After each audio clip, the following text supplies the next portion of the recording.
In 2011, a French aristocrat planned the perfect family murder and vanished into thin air. Xavier Dupont de Ligonnès spent months preparing. He researched escape routes, bought lime to dissolve bodies, wrote fake letters claiming his family was entering witness protection because of his secret DEA work. Then he murdered his wife and 4 children. Security cameras caught him at a hotel, calmly disposing of evidence like nothing happened. He checked out the next morning and disappeared completely.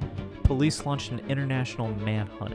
Netflix made documentaries. Hundreds of sightings poured in from every continent, but every lead went nowhere. The strangest part? Every piece of evidence stops at that hotel. No credit card transactions, no phone calls, no digital footprint. It's like he simply evaporated.